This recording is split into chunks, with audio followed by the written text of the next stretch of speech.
रोज रोज की छोटी छोटी प्रॉब्लम्स और उनके ढेर सारे सॉल्यूशन। ऐसे ही एक वीडियो लेकर आई हूँ अपने चैनल पर। तो चलिए टाइम को वेस्ट ना करते हुए शुरू कर लेते हैं हम आज का अपना ये बहुत ही प्यारा सा वीडियो। और वीडियो पसंद आती चैनल को सब्सक्राइब जरूर करिएगा। तो हमारी जो आज की सबसे पहली टिप है दोस्तों, वो इस तरह के स्टील के जो टैप्स होते हैं उनकी क्लीनिंग को लेकर है। स्टील के टैप जो होते हैं वो दिखने में जितने खूबसूरत लगते हैं, लेकिन उस पर पानी के दाग भी बहुत जल्दी पड़ते हैं। और ये जो खारे पानी की समस्या है ये मोस्टली इंडिया के बहुत सारे स्टेट्स में है। तो यहाँ पर राजस्थान में भी ये समस्या है, जो खारे पानी के दाग टैप पर बहुत ज़्यादा जम जाते हैं। इसके लिए मैं हमेशा एक छोटा सा उपाय अपनाती हूँ, जो आज आपके साथ शेयर कर रही हूँ। सबसे पहले टैप को क्लीनिंग करते टाइम किसी सूखे कपड़े या फिर सूखे टिश्यू से इसके जो ऊपर की धूल मिट्टी है उसको क्लीन कर लेते हैं। अब इसके बाद से यहाँ पर हमें चाहिए होगा वैसलीन पेट्रोलियम जेली जो होती है वही मैं यहाँ पर ले रही हूँ। और थोड़ी सी पेट्रोलियम जेली का हम इस्तेमाल करेंगे अपनी टैप को शाइन देने के लिए। इससे हमारे टैप्स में बहुत अच्छी सी शाइनिंग आती है और टैप क्लीन होते हैं। अब यहाँ पर वैसलीन पेट्रोलियम जेली को थोड़ा सा हाथों में लेकर मैं जो है टैप में चारों तरफ थोड़ा थोड़ा घुमा देती हूँ। इसके बाद से आप चाहें तो माइक्रोफाइबर का कोई क्लॉथ ले सकते हैं या फिर टिश्यू पेपर ही ले सकते हैं। मैं यहाँ पर सारी क्लीनिंग टिश्यू पेपर के साथ कर रही हूँ। टिश्यू पेपर लेकर जो वैसलीन हमने लगाया है उसे हम अच्छे से स्प्रेड कर देते हैं, यानी कि पूरे टैप पर अच्छे से लगा देंगे, रब करेंगे। और आप देखेंगे कि इस टाइम पर आपके टिश्यू पेपर में थोड़ी थोड़ी जो गंदगी है टैप की वो भी निकल कर पेपर में आने लगी है। और ये क्लीनिंग आप कपड़े के साथ भी कर सकते हैं या फिर टिश्यू के साथ भी कर सकते हैं। इस टाइम पर जो गंदगी होती है वो वैसलीन में थोड़ी सी मिक्स हो जाती है और हमारे पेपर में आ जाती है। तो यहाँ पर तो हो गई है दोस्तों हमारे टैप की शाइनिंग और क्लीनिंग का काम। अब जब इतना काम कर लिया तो उसके पास से वापस से एक साफ सूखा कपड़ा या टिश्यू ले लीजिए और इस टैप को अच्छे से वापस से एक बार पोंछ दीजिए। तो यहाँ पर ये प्रोसेस कुल आपको करना है 3 बार। 3 बार में आप देखेंगे कि हमारा जो ये टैप है स्टील वाला, ये कितनी खूबसूरती से शाइन करने लगा है, बिल्कुल नया जैसा हो गया है। टैप के आगे वाले पार्ट में आपको थोड़ा सा लग रहा होगा कि कुछ चिपका हुआ है, पर वो कुछ स्टिकर्स के दाग हैं जो निकले नहीं हैं। बाकी टैप आप देख रहे हैं कि कितना सुंदर एकदम शाइन करने लगा है। तो है ना दोस्तों कमाल का तरीका अपने टैप को बिल्कुल नया सा बनाने का। तो घर के सारे टैप्स को इस बार इसी तरीके से क्लीन करिएगा। टिप कैसी लगी कमेंट में जरूर बताइएगा। आगे बढ़ते हैं अपनी एक और टिप की तरफ। हमारे जो गैस चूल्हे होते हैं, कई बार क्या होता है कि चूल्हे का कोई बर्नर जल्दी जलता नहीं है। तो जैसे मेरे पास 4 बर्नर का ये कुकटॉप गैस है। एक बर्नर तो काफी अच्छा खासा जलता है, लेकिन जो दूसरा वाला है ये आप देख रहे हैं कि कितना ज्यादा ऑयली ग्रीसी सा हो गया है। और कभी कभी क्या होता है, हम भरते वगैरह बनाने के लिए बैंगन भूनते हैं, आलू भूनते हैं, उस टाइम पर अगर हम तुरंत इसकी क्लीनिंग ना करें या फिर अगर इस पे ऑयल के छींटे पड़ जाते हैं तो ये बहुत ज्यादा गंदा सा हो जाता है।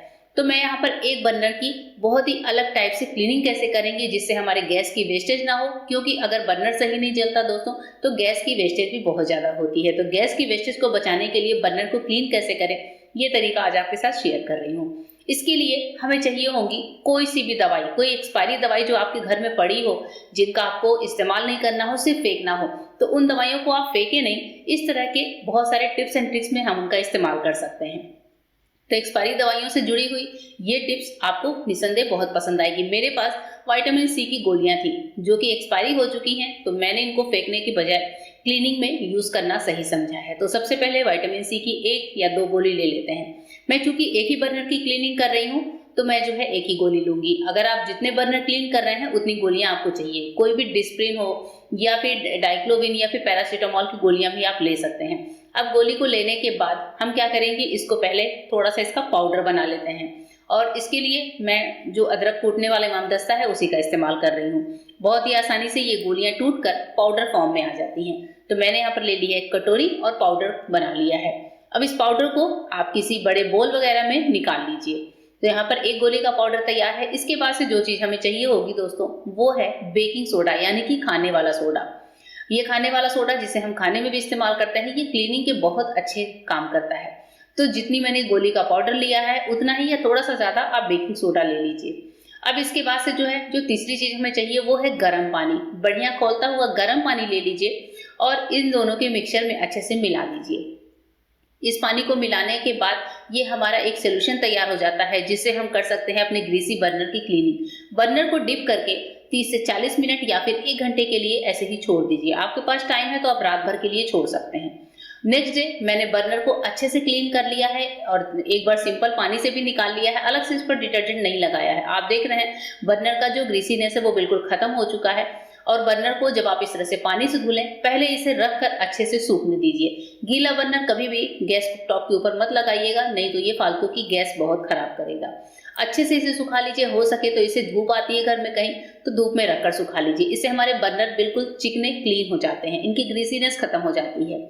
और इसके बाद से चलिए इस बर्नर को लगाकर चेक करते हैं। बर्नर हमारा अच्छे से ड्राई हो गया है। देखिए ये जो गैस कुक टॉप है ये कितना बढ़िया जल रहा है, एकदम परफेक्ट जल रहा है और इससे हमारे जो है गैस की वेस्टेज भी खत्म होती है। दोस्तों देखिए मैंने लाइट बंद करके भी आपको दिखाया है, बर्नर हमारा बहुत अच्छे से जल रहा है। टिप कैसी लगी जरूर बताइएगा। नेक्स्ट टिप है इयररिंग्स को लेकर। इयररिंग्स हम सब पहनते हैं, कभी हम गोल्ड के पहनते हैं, कभी हम आर्टिफिशियल पहनते हैं। और जो इस टाइप की इयररिंग्स होती हैं जिनमें पेच हमें लगाना होता है पीछे से, तो वो पेच कभी गोल्ड के भी होते हैं, कभी प्लास्टिक के होते हैं या फिर कभी किसी और मेटल के भी होते हैं। इन पेच के साथ एक समस्या होती है दोस्तों की कभी कभी आप इयररिंग्स पहनते होंगे तो आपने देखा होगा पेच आपका कभी भी निकल कर कहीं पर भी गिर जाता है। हम किसी भी शादी पार्टी में जाते हैं और पता चलता है कि हमारा पेच तो निकल कर गिर गया। तो ऐसी समस्या से निपटने के लिए बहुत छोटा सा सिंपल सा उपाय बताऊंगी, जिसको करने के बाद आप किसी भी तरह के इयररिंग्स को बहुत ही इजीली पहन सकते हैं। यहाँ पर मैं आपको पेच को इस तरह से लगाकर निकाल कर दिखा रही हूँ कि ये पेच जो है इस तरह से कब आसानी से निकल जाता है, कब गिर जाता है और जिस वजह से हमारी इयररिंग्स भी कब गिर जाती है हमें पता नहीं चलता। तो चलिए करते हैं एक छोटा सा उपाय। इसके लिए आप कोई सा भी सोप ले लीजिए। मैंने यहाँ पर एक छोटा सा टॉयलेट सोप लिया है जो ये हम सबके घरों में इजीली मिल जाता है, या फिर नहाने वाला भी कोई सोप आप ले सकते हैं। सोप को लेने के बाद इयररिंग्स को सोप में इस तरीके से टक कर दीजिए और बस थोड़ी ही देर के लिए 2-4 सेकंड के लिए ये काम करना है।